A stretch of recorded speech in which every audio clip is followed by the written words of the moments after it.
keputusan dengan pembelian ini terkait dengan bagaimana kita memutuskan rantai pasok itu harus seperti apa. Nah, nanti ada banyak ada beberapa teori terkait dengan bagaimana yang harus dilakukan dalam pembelian. Kalau minggu yang lalu kan terkait dengan manajemen pembeliannya. Kalau minggu ini kita akan lebih membahas bagaimana pembelian itu dilakukan dan penjadwalannya seperti apa. Oh ya, mungkin sebelumnya selamat siang semuanya. Assalamualaikum. Waalaikumsalam warahmatullahi wabarakatuh. Siang Pak. Waalaikumsalam warahmatullahi wabarakatuh.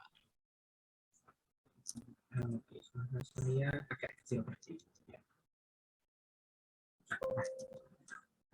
Untuk yang minggu ini, jadi dalam supply chain management ini berkaitan dengan di sini disebutkan dalam slide ini siklus yang lengkap dari bahan mentah dari berkaitan dengan siklus yang lengkap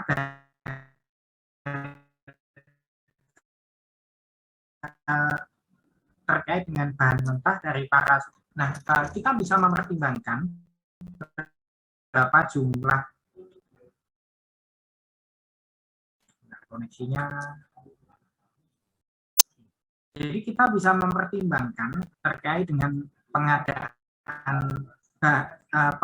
bahan mentah atau parts atau komponen dan sebagainya. Itu membutuhkan ini ya. Jadi perencanaan yang cukup kompleks. Dalam arti kita harus merencanakan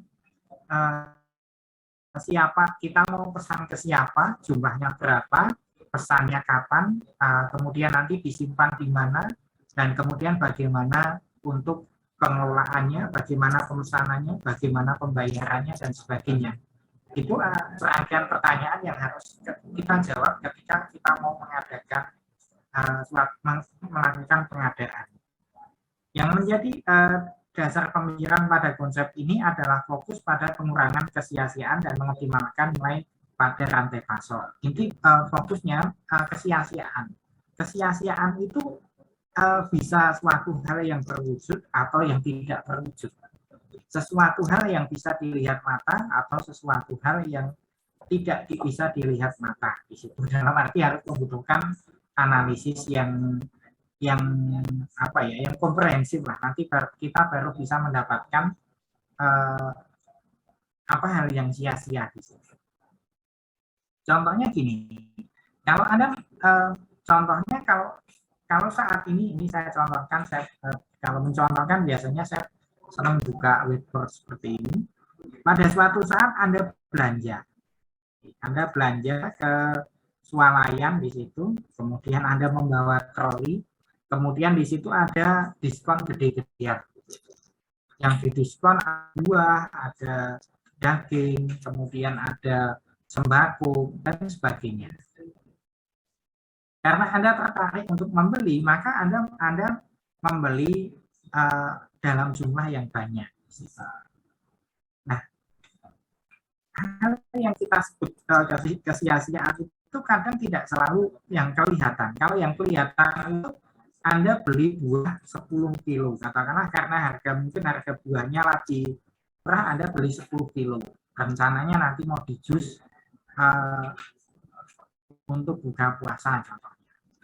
Kemudian setiap buka puasa rencananya mau bikin jus dan sebagainya. Tetapi dalam perjalanannya dari 10 kilo itu yang terpakai yang bisa digunakan sampai Lebaran tiba itu hanya 7 kilo di sini. Jadi yang bisa kemudian yang lainnya yang 3 kilo itu busuk. Nah, ini yang kita sebut berarti ada 3 kilo itu busuk. Karena setelah melewati proses penyimpanan tertentu, ini akan menjadi busuk. Nah, ini adalah suatu hal yang kesia-siaan yang bisa kita lihat. Hitungannya jelas. Kalau busuknya 3 kilo ya tinggal berarti Anda rugi berapa. Itu bisa dihitung dengan angka di situ. Tetapi ada juga yang kesia-siaannya itu tidak kelihatan. Contohnya Anda beli beras 10 kilo. Nah, beli berasnya 1 ton katakanlah. 1 ton. 1 tahun berasnya masih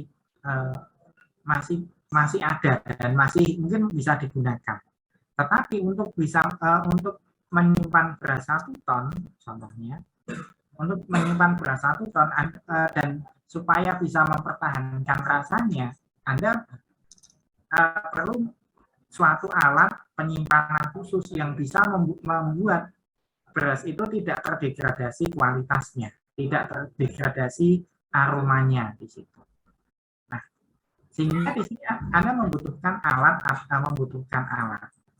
Nah, ini alat ini bisa dan alat mungkin untuk biaya listrik atau mungkin untuk biaya bahan bakar atau perawatan, maintenance dan sebagainya.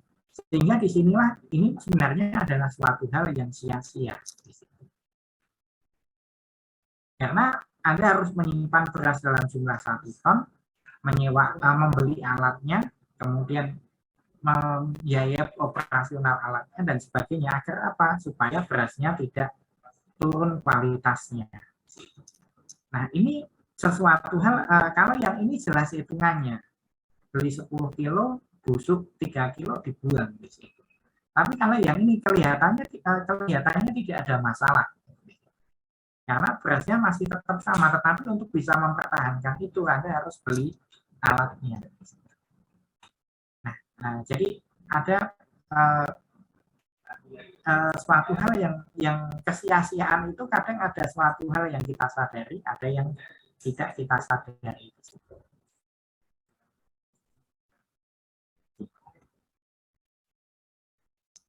Kemudian ini adalah strategi-strategi yang bisa kita jalankan. Tujuan supplier ini adalah ada strategi diferensiasi, strategi biaya rendah, dan kemudian strategi respon. Nah, tujuan supplier ini terkait dengan strategi diferensiasi adalah mengembangkan produk dengan pilihan-pilihan. Supplier itu maksudnya pemasoknya. Pemasok itu bisa kita sebagai produsen ataupun vendor kita yang akan mensuplai barang ke tempat kita. Kemudian ada menawarkan produk dengan biaya serendah mungkin, kemudian respon cepat untuk mengubah persyaratan dan permintaan agar stock out menjadi minimal.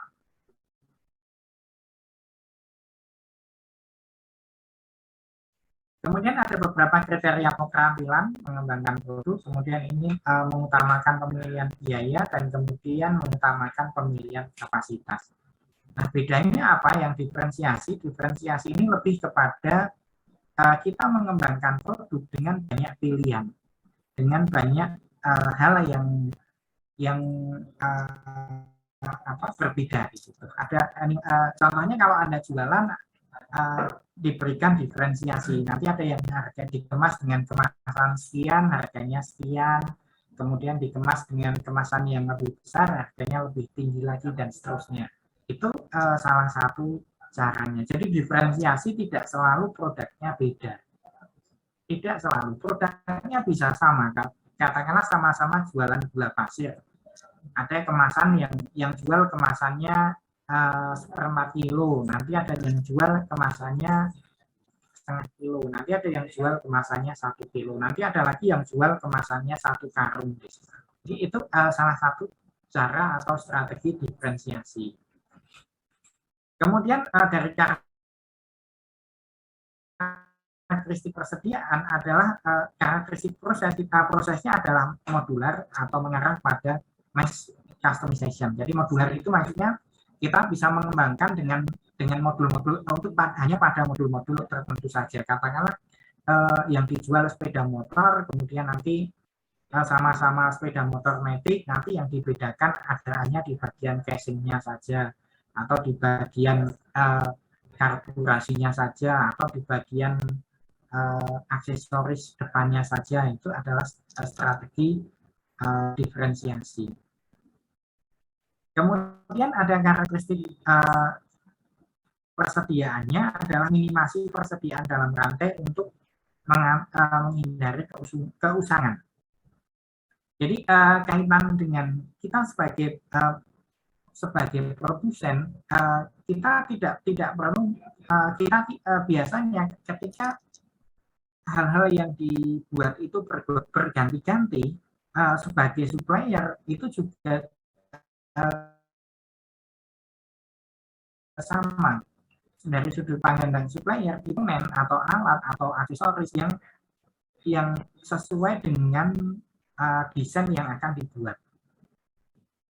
Dan ketika kita menyediakan dalam jumlah yang banyak, itu resikonya terjadi keusangan. Keusangan itu gini, kalau Anda contohnya Anda perusahaan komputer, Anda punya perusahaan komputer, kemudian atau laptop di situ, kemudian Anda menghendaki menggunakan prosesornya di situ, menggunakan prosesornya Core i3 generasi ke-9 katakanlah. Kemudian sementara di tempat yang lain mungkin Core i3 9 itu sudah tidak lagi menjadi yang prioritas yang pertama, sudah muncul generasi ke-10 atau muncul generasi ke-11 dan sebagainya di situ. Sehingga itu akan menjadi hal yang bisa saja ditinggalkan kelas.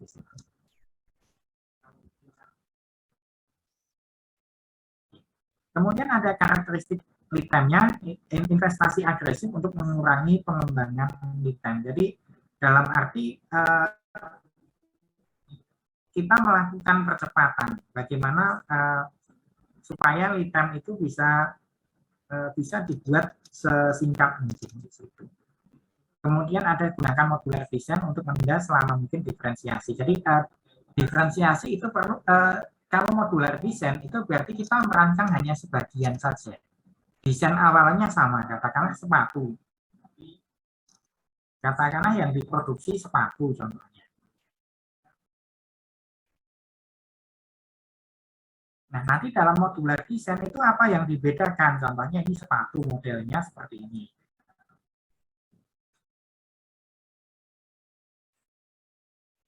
Nah, kalau modular design tidak semuanya dibedakan. Mungkin yang awalnya di sini diberi warnanya, di sini adalah warna contohnya di sini warnanya mungkin saya contohkan sederhananya saja lah ini. Contohnya awalnya di sini ada logonya merah di sini. Kemudian karena itu diganti, kemudian dirubah warnanya logonya biru. Logonya jadi warna biru contohnya. Nanti dirubah logonya jadi warna biru. Kemudian di bagian tertentu bisa saja ini diberikan motif, katakanlah diberikan strip seperti ini contohnya. Nah, nanti di edisi yang berikutnya di stripnya dirubah, dibuat seperti ini. Nah, itu adalah strategi modular. Bahan dasarnya sama, tetapi ada perubahan hanya pada bagian-bagian tertentu. Nah, kalau itu diferensiasi sudah penuh, bisa saja ini modelnya berganti lagi, tidak lagi model sepatunya seperti ini. Mungkin nanti modelnya kalau dirubah mungkin jadinya seperti ini kan bisa. Contohnya sederhananya seperti ini, karena saya tidak begitu paham model-model sepatu seperti apa contohnya. Bisa saja modelnya nanti diubah jadi seperti ini, atau mungkin jadi model yang tertentu yang bisa. Itu contohnya demikian.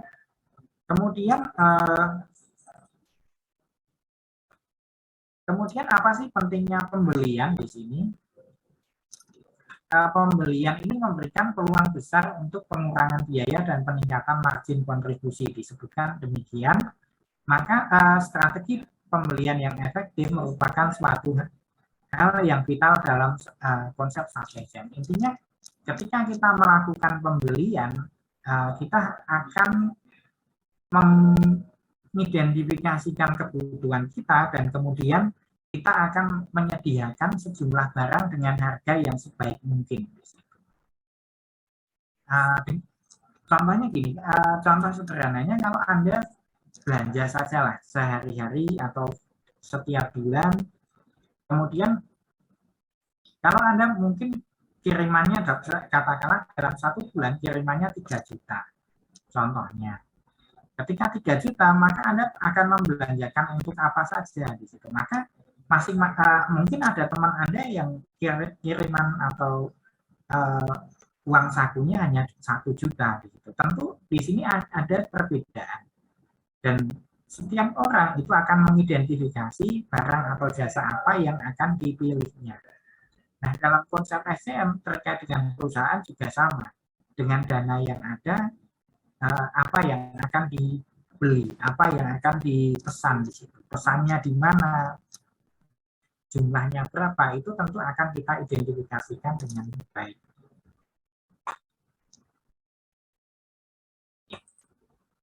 Kemudian fokus pembelian.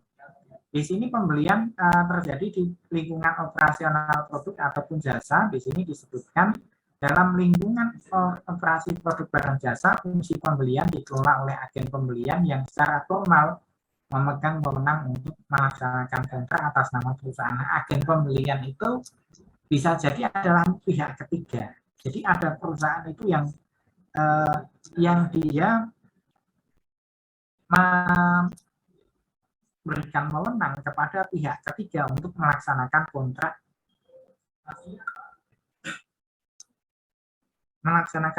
pembelian. Tetapi ada juga perusahaan yang mempekerjakan bagian procurement untuk menghandle seluruh pekerjaan, seluruh pengadaan. Kemudian ada yang kita sebut sebagai supply chain economic. Supply chain economic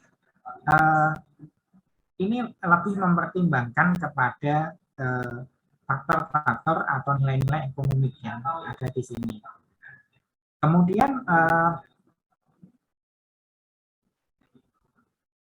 Kemudian kita sebagai produsen itu dihadapkan pada 2 hal. Yang pertama, apakah kita akan membuat ataukah kita akan membeli suatu komponen atau suatu barang atau suatu bahan dan sebagainya.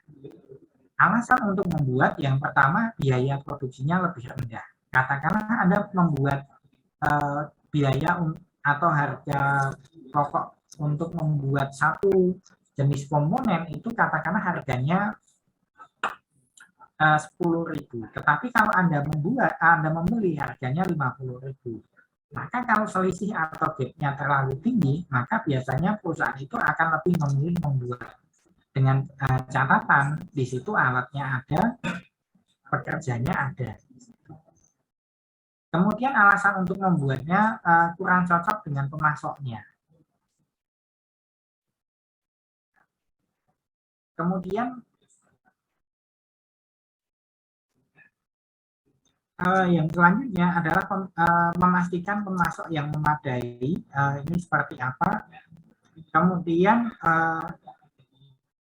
pemanfaatan tenaga kerjanya berlebih, jadi kemudian memperoleh kualitas yang diinginkan, kemudian menghilangkan polusi pemasok, memperoleh item yang unik, mempertahankan bakat yang ada.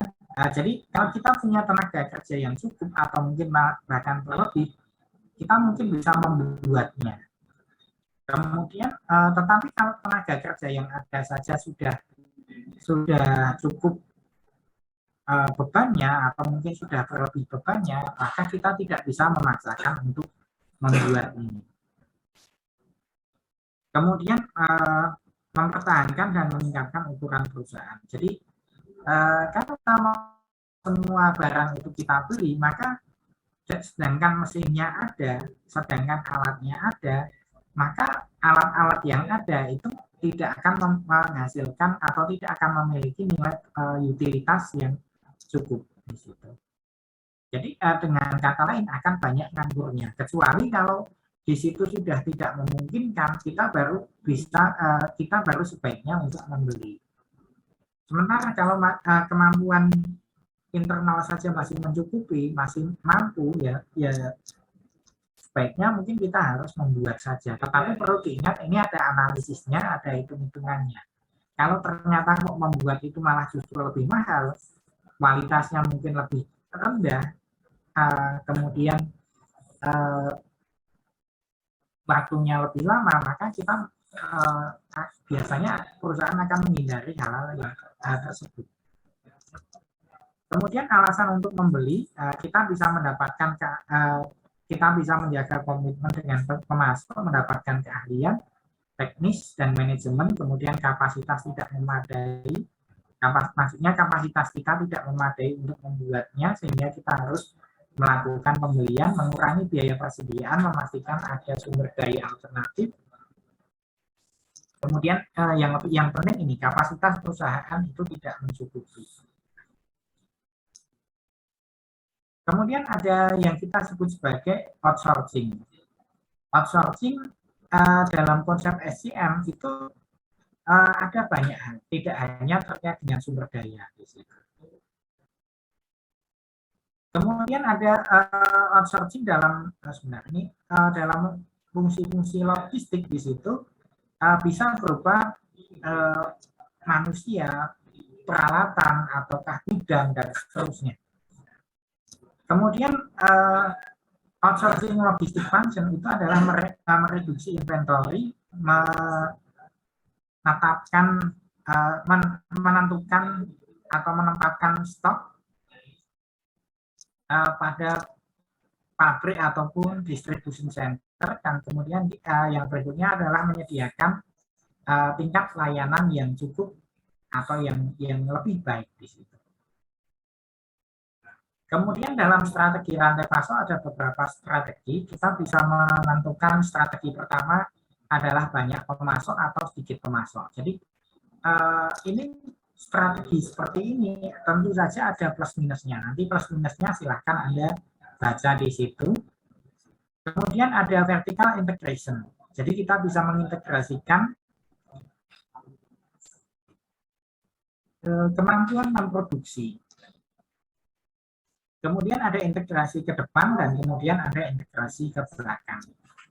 Nah, bedanya apa? Kalau integrasi ke belakang ini lebih kepada bagaimana kita mengintegrasikan proses produksi kita dengan hal-hal yang ada di belakangnya.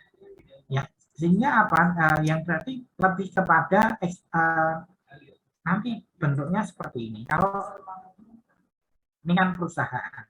Kemudian yang di belakang itu ada yang namanya supplier, yang di depan ada namanya distributor. Nah, strategi yang ke belakang ini berarti lebih merangkul atau lebih mengadopsi hal-hal yang terkait dengan bagian, atau mungkin ini saya gambarkan sebagai jala yang akan kita pegang erat itu adalah di bagian suppliernya. Tetapi kalau yang di sini yang kita pegang erat atau yang mungkin bisa kita akuisisi, yang mungkin kita bisa berikan penekanan adalah di bagian yang depan, yaitu adalah pemasoknya.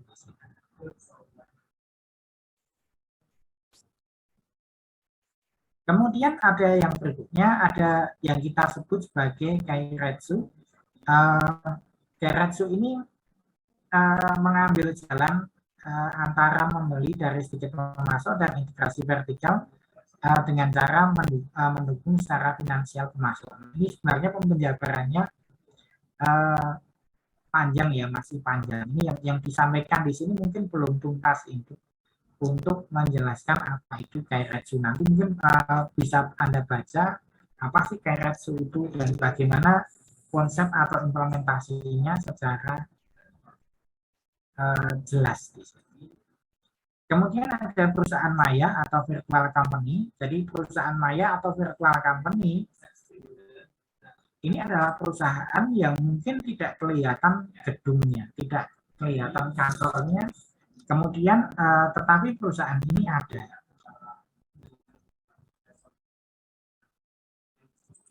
Kemudian ada mengelola rantai pasokan, kita bisa menggunakan mutual agreement, kemudian kita bisa menggunakan trust, kemudian ada compatible organization cultures. Nah, nanti bisa Anda baca di sini.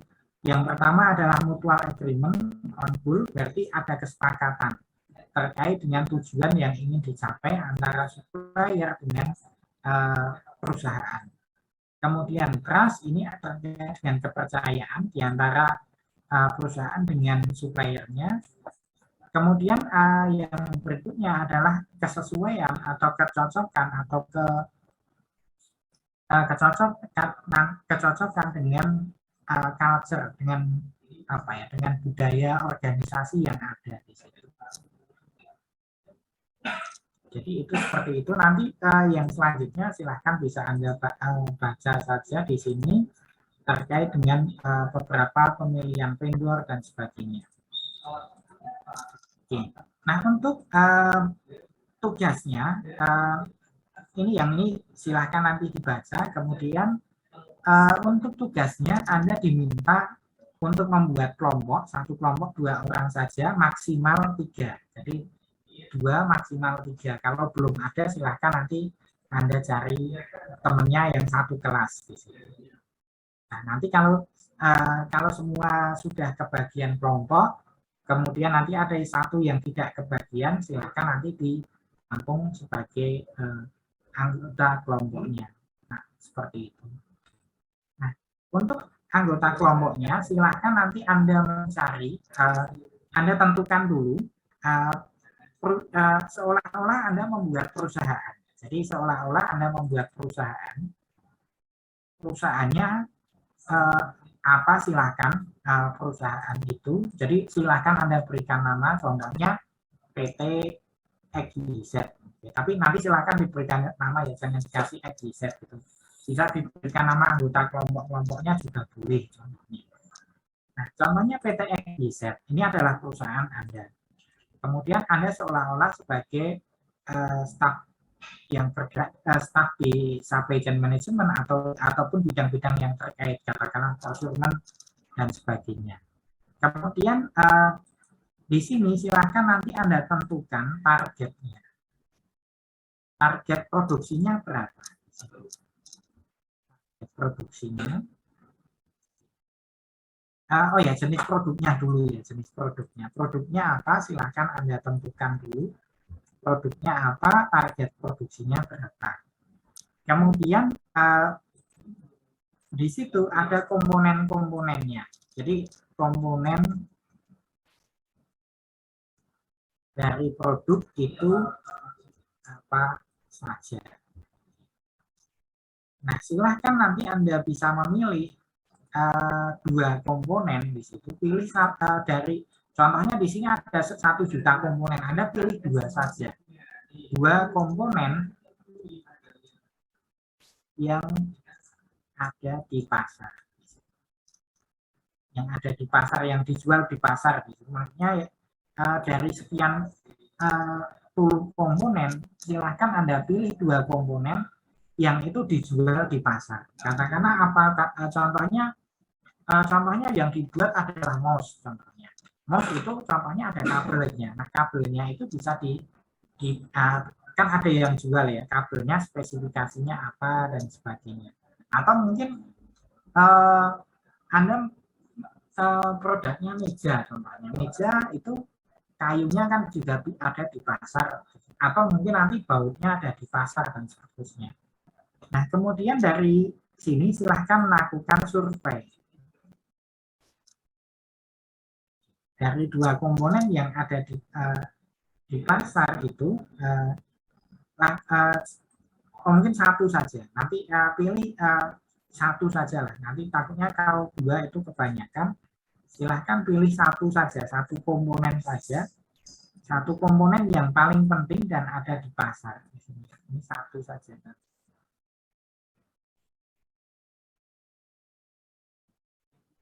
satu komponen yang kritis atau yang penting.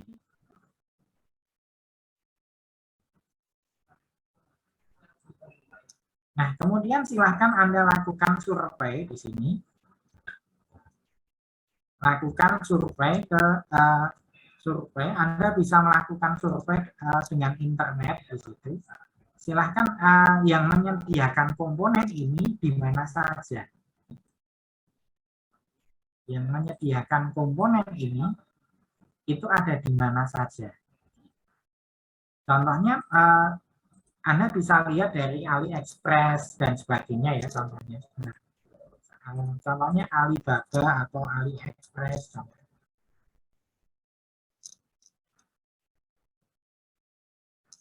Contohnya Anda membutuhkan komponennya. Contohnya komponennya adalah baut. Contohnya ini saya dapatkan dari AliExpress. Kemudian nanti mungkin masih ada Tokopedia.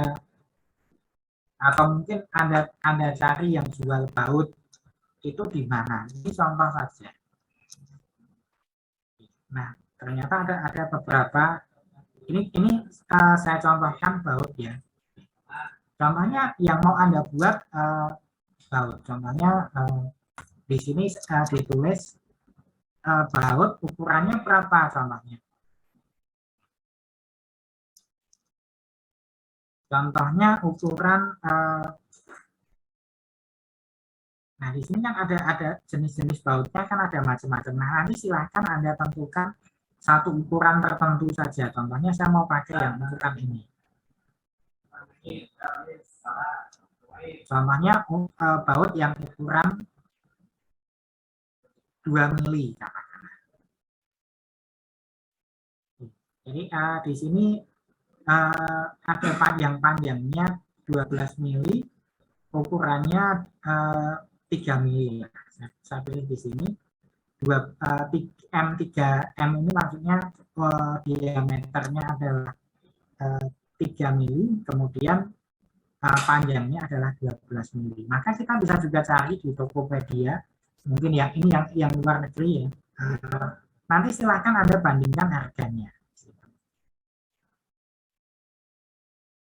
Contohnya baut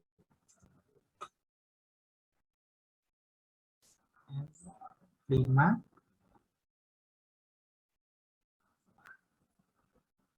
tadi M5 ya, M5 kemudian 12 mm. Maka di sini juga ada. Nah, nanti yang Anda inginkan baut yang seperti apa itu silahkan nanti Anda coba cek berapa harganya di sini dan berapa harganya di sini. Nah, nanti silahkan Anda bisa lihat juga profilnya. Nah, nanti itu silahkan dibandingkan. Silahkan itu Anda bandingkan di antara dua supplier itu perbandingannya seperti apa. Oke. Nah, kemudian satu baut itu contohnya tadi baut saja ya, satu produk. Kemudian kita minggu yang lalu masih ada terkait dengan ini ya, terkait dengan tugas yang minggu lalu yang belum sempat saya berikan, yang terkait dengan AHP. Nah, silahkan dari perbandingan itu, silahkan Anda membuat, silahkan Anda berikan bobot dan silahkan Anda berikan kriteria pemilihan supplier. Jadi kriteria pemilihannya nanti menurut Anda, variabelnya apa, Anda bisa memilih dari sini. Ini kan sudah ada contoh variabelnya ya.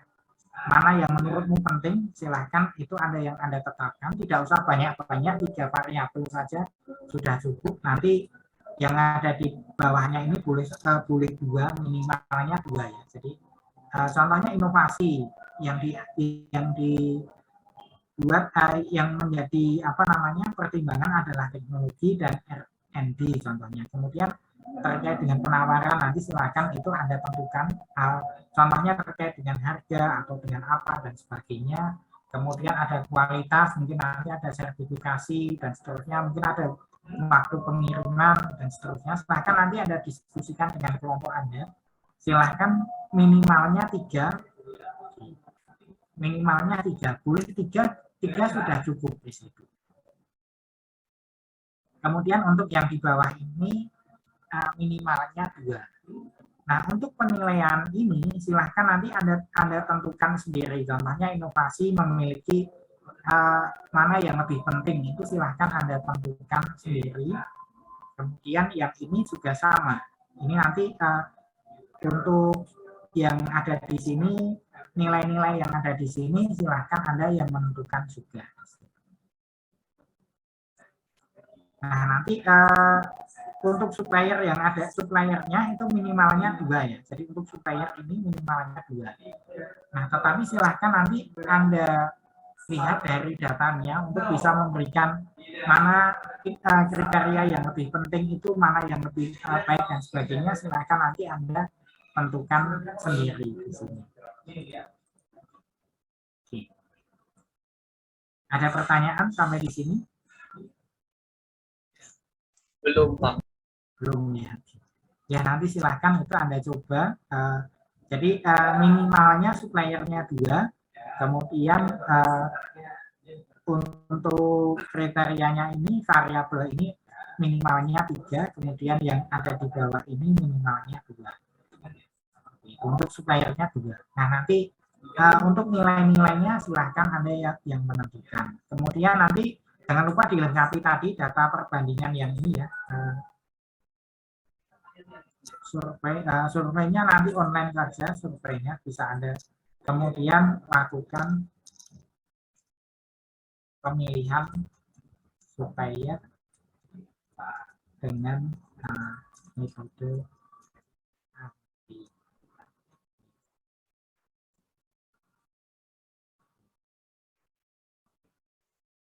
Ini 2 supplier saja tadi.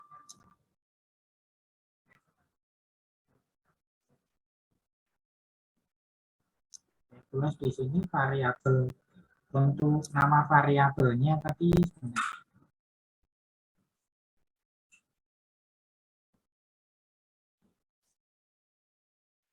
variabel atau kriteria pemilihan. Variabel atau kriteria pemilihan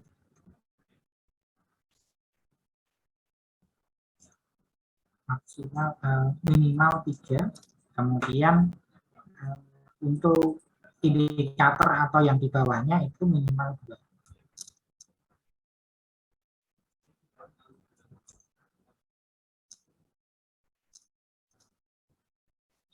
Minimal 2 seperti itu. Nah nanti silakan Anda diskusikan dengan kelompok Anda masing-masing.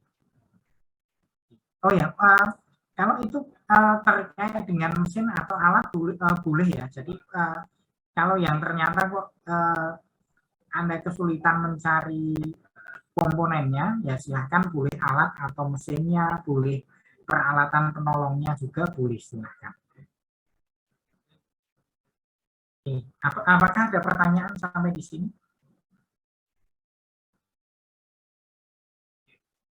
Untuk tugasnya nanti yang ngumpul satu kelompok satu saja ya, diketik silahkan, mau ditulis tangan juga boleh silahkan, tapi nanti kalau tulis tangan berarti kan ada screenshot terkait dengan survei itu, surveinya kan terkait dengan apa namanya screenshot hasilnya, contohnya dari yang didapatkan dari ini, contohnya didapatkan dari ini, nanti kan butuh di screenshot ya, nanti silahkan itu Anda screenshot.